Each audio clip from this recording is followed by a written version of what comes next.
Well, of all the sermons that I preach in this sermon series on Acts, I'm going to say a bombastic statement. This might be the most important one. Now, don't mix up important with best. This may not be the best one I preach, but this will certainly be the most important one. And the reason why is that here we have encapsulated in verses 38 through 42, but mainly 38 and 39, is really the heart, at the very heart, of what the good news of Jesus Christ is. It's the whole point of Christ's life. It's the whole point of his death. It's the whole point of our forgiveness. It's the whole point of his resurrection and ascension. It's the whole point of the Holy Spirit coming. And it's this. Let it be known to you, therefore, verse 38 says, brothers and sisters, that through this man, Jesus, forgiveness of sins is proclaimed to you, and by him everyone who believes is freed from everything which you could not be freed by the law of Moses. Let me read that last part again. And by him everyone who believes is freed from everything from which you could not be freed by the law of Moses. Now, that's a dense sentence. At one level, it's really understandable, but I think really to get the power of what's being said here, the profundity of what's being summed up in these two sentences, mainly in this one sentence, we need to dive deep into the language that's being used here. Because at the heart of this, what we are hearing is the old Christian message. And I would argue the greatest balm that's ever been applied to a sore and weary and worn out human heart. That we're not saved by our good deeds. We're not saved by our efforts. We're not saved by our good intentions. We're saved solely by the good work and the hard work and the good intentions of our Savior Jesus Christ on our behalf. So, for those of us in here who might be saying, well, I've heard this before and I get this and, I left the lights on and I don't want you to fall asleep, right? For those of you that might sort of say, well, this is old news. I already know this. Well, I want to encourage you to say, I don't think you do because I don't. And it's my job to know it.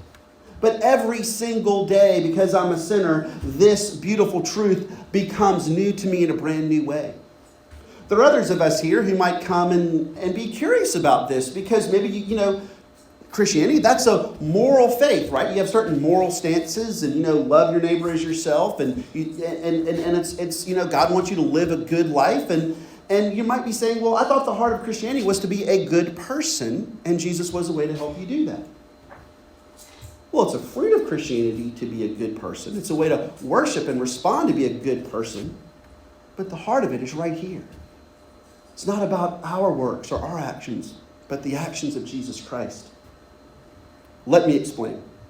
So just some context here, what's happening. Paul, as we've seen throughout the course of this sermon series, goes into various places around the Roman Empire, if you will. He's sort of come out of Judea and he's gone up into, Galilee and this larger area. And now he's literally up into modern Turkey.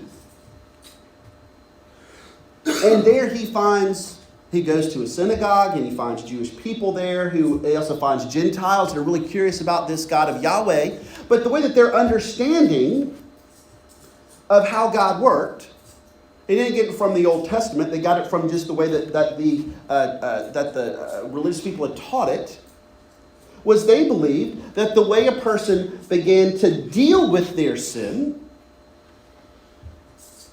the way a person began to get God's love, get forgiveness from God, earn right standing, have the right to stand in his presence, not only to get there, but to remain there, was to do good things. Specifically here it says to keep the law of Moses. Now this means all kinds of things. I don't need this one. It's over. Now that means all kinds of things. It does include the 10 Commandments, But it also includes the food purity laws, which we saw a few weeks ago was done away by Jesus, and of course Peter saw the vision. But then also you had to keep all these ritual purity laws, being circumcised, all these different things. Don't touch dead things before you come into the temple, not because they're biologically unclean, but because it makes you spiritually unclean. All of these different laws which God had given people in the Old Testament to wake them up, to remind them that they're sinners in need of a Savior.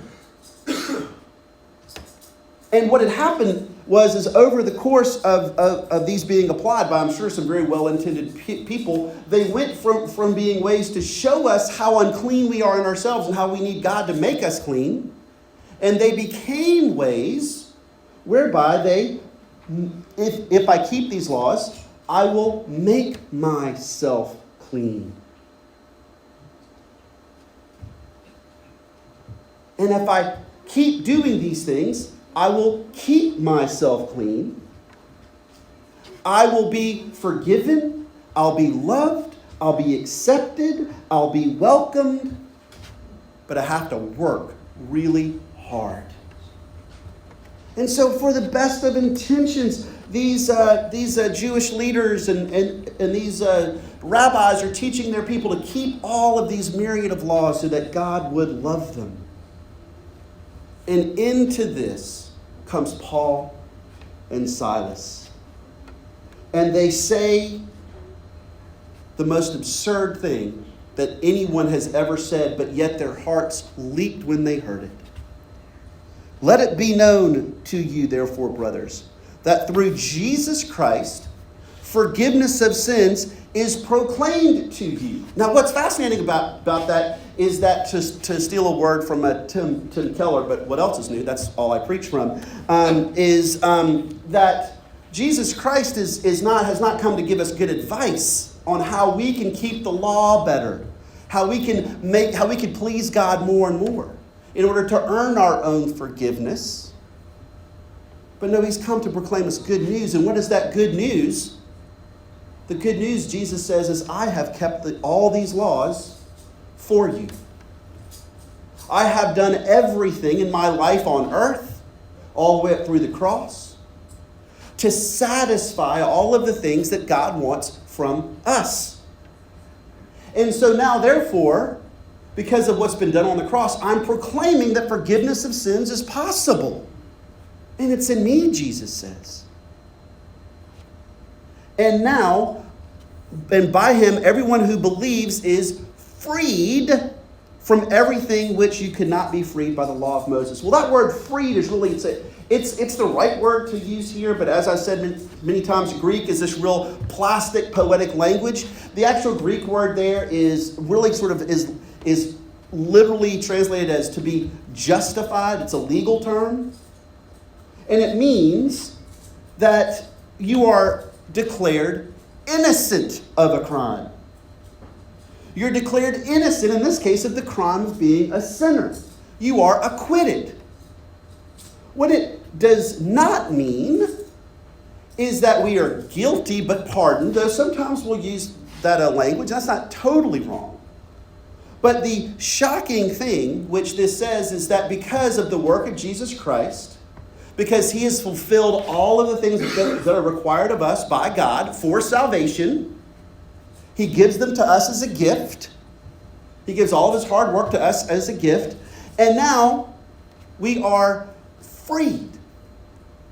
Freed of the burden of having to keep all these laws to save ourselves.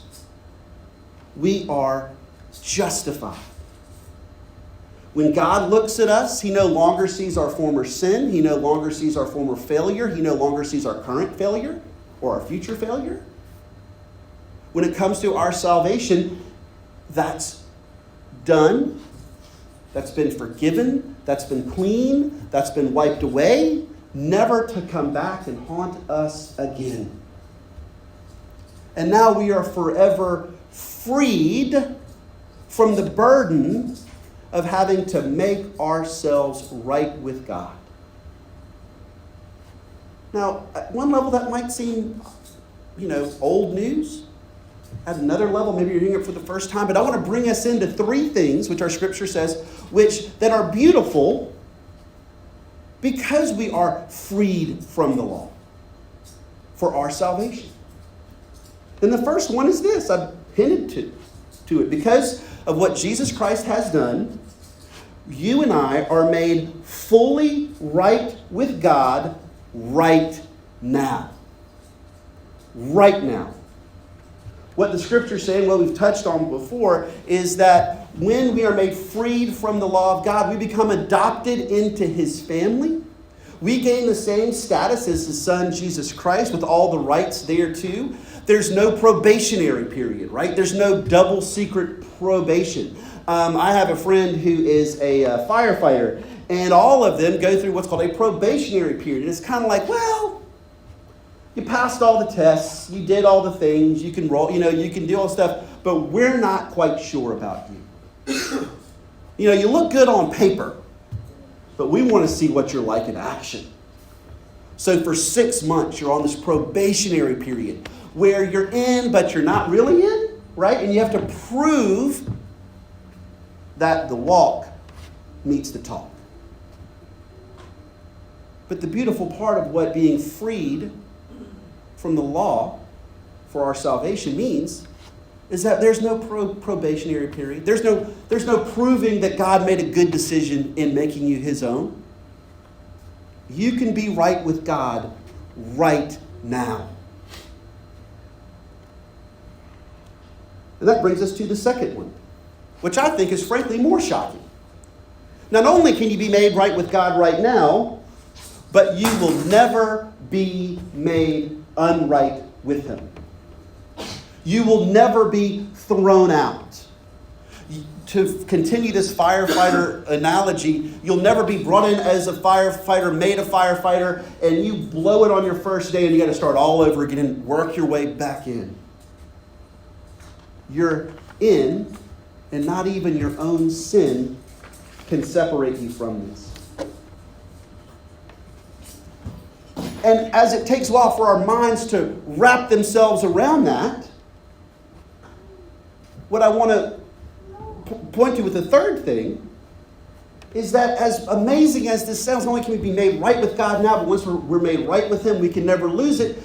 The question becomes, well, what great work do I have to do to obtain this, to make this my own, to have this kind of status of being in him and never being thrown out, being adopted into his family and always being his beloved child? Well, the answer is right here. To everyone who believes, to everyone who has faith, to everyone who trusts. Now, I've run through these pretty quickly because I think that an example is the best way to illustrate what I'm talking about. And, we live in Mount Pleasant. We've got all kind of all kind of experience. So this might be one of the most Mount Pleasant examples I've ever used, right? So I apologize for its absurdity on the front end, but I still think it's helpful.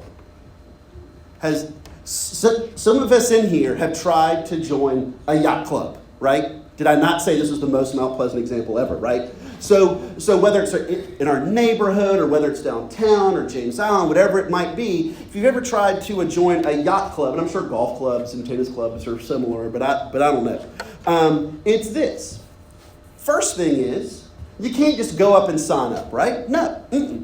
Somebody who's already a member, in good standing, in good repute, has to vouch for you, right? Also, there's an absurd down payment to join. Like some places it's $10,000, other places $20,000, other places $50,000. It's ridiculous. This lump sum payment just to get in the door. And I think so. And then once you're in, you have to keep all of the requirements, right? It's not just enough to kind of be let in underneath somebody else's recommendation and somebody else's cover, and you pay your big down payment. But once you're in, you have to pay your monthly dues. You have to serve on committees. You have to pay for certain things and do certain things in order to keep your membership active.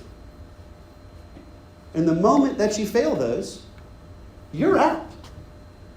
And if they're gracious, maybe they'll let you go through the process again. But there's no guarantees.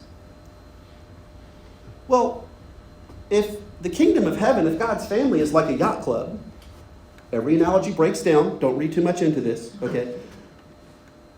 Then this is how it works. Jesus Christ, who's the president of the yacht club, he's the commodore, seeks us out and says, I want you with me. I want you in this club. I want you in this family. So not only am I going to vouch for you, but whatever down payment it takes to get into my family, which is the down payment of a perfect life, a sinless, spotless record. Hamilton, you're nowhere close to even coming close to 0.25% of what that looks like. So guess what? I'll pay it for you. I'll pay the entry fee. I'll get you in. Good deal. Nice. I can eat at the club. I can use the sailboats. It's good. But you see, the beautiful part of this is that that's not where he stops. And I think a lot of times, a lot of us think that he stops at that place. And now that he's gotten us into his family, it's up to us to stay in his family by keeping the regulations, by keeping the rules, by keeping the law of Moses. We're freed from the entry fee, but we're not freed from the responsibilities of staying in. But the news gets better. Because he says, not only have I gotten you in, once you're in, I'll continually pay the dues to keep you in. As you accrue these debts of sin, I will pay them off. Day in, day out, month in, month off. What must you do to stay in? Nothing. I've given you this status of being a member for the rest of your life.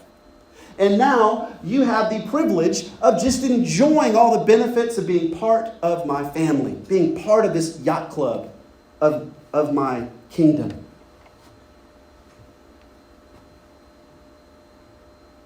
And all you have to do to enjoy all of this is trust that you don't have to do anything to get in and stay in. Let me say that again. All you have to do to get in and to stay in is to trust that what I am saying, Jesus says, is absolutely true. And is to rest in my finished work. You're now freed from the burden of staying in my heart, because I have placed you there. Now that's good news.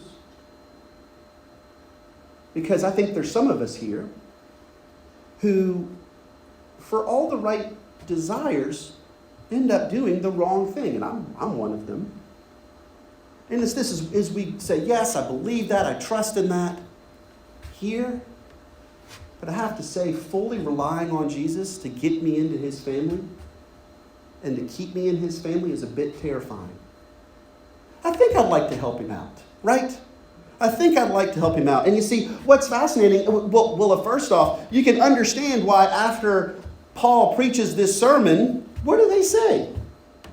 And as they went out, the people begged that these things might be told to them next Sabbath. What peace this must have brought to their heart as they come in, dragging themselves into to synagogue every Saturday, just to be told once again that they're failing and to try harder. So of course they want him to come back, right? But what's fascinating is that we find incredible opposition to this teaching by the religious leaders.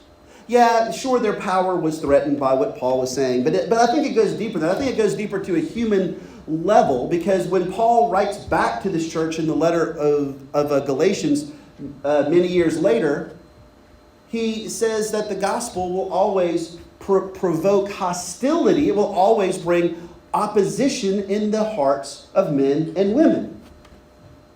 Why is that? Because it cuts straight to our pride. it cuts straight to the place where we want to be the hero of our own story. We want to win the battle, right? We want Jesus to come alongside of us and give us good advice so we can win. The last thing we ever want is to be a supporting player and not give ourselves the glory, but point towards Jesus and say, Lord Jesus, look at what you've done for me, for which the only thing I've done is be an obstacle. But yet you triumphed over even that. And in addition, because of this self-aggrandizing thing, we also really only trust ourselves, right? Why does this cause us so much offense? Well, many of you have heard me use this analogy against. Some of you haven't, so I'm just going to say it anyway. I always think of these analogies when I'm on conferences, so they're all have to do with like airplanes, right? You sit in the airplane, right? You get on the airplane. I don't care how much you love flying. The reality is you're flying in a little metal cylinder, 500 miles per hour, 40,000 feet above the ground. That's terrifying, right? Well, one of the things that we have when we do this is the safety card, right? And when I get in, I always look at the safety card and read the safety card. And to open up the door, you follow step 1 and step 2 and step 3. And you put the mask on yourself before you put the mask on someone else. And there are all these procedures, there are all these things, there are all these rules that you're instructed in. And that if you do them and you crash, or you crash, and if you do them, there's a chance that you could save yourself from a fiery or watery death, right?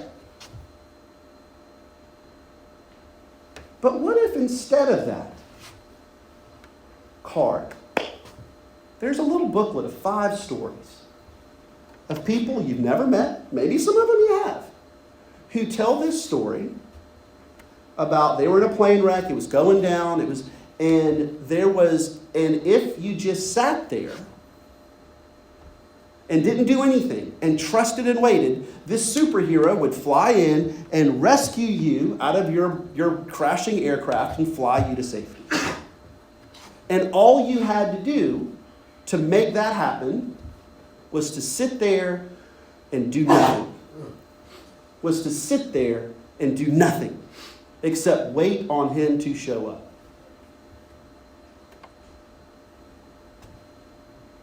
Now let me ask you this. Let's be honest. Which one of those two do we want? We want the safety card, right? Because we find great comfort and and hope in saying, well, at least if it's in my hands, at least I know I can do something about it. It's flat out terrifying to wait on this person that may not even show up, that I've never met. Yeah, I've heard these testimonies. Yes, I've heard this said before, but I'm not sure. I'm not sure. But you think, but you see, what I think is even more insidious is I think many of us come in here and say, oh no, I know I'm saved by faith. I know I am. And I trust Jesus with everything. But just in case, how about we have the promise of the Savior that's going to fly in and rescue me and the safety card? Why don't we just have both of these, right? And then that way, we got both bases covered. Because you see, the great danger here isn't that many of the folks later in this church were saying you don't need to have faith in Jesus Christ. They were also saying, yeah, you should have faith in him. That's important. But you should also do these other things. Because it's the combination of your effort and his effort that will save you. But more importantly, that will keep you in his love. Sure, you might be saved of your past sins by the cross of Christ. But what about your future ones? What about your current ones? No, you got to work on those. It's up to you to stay in. And what does that look like for many of us?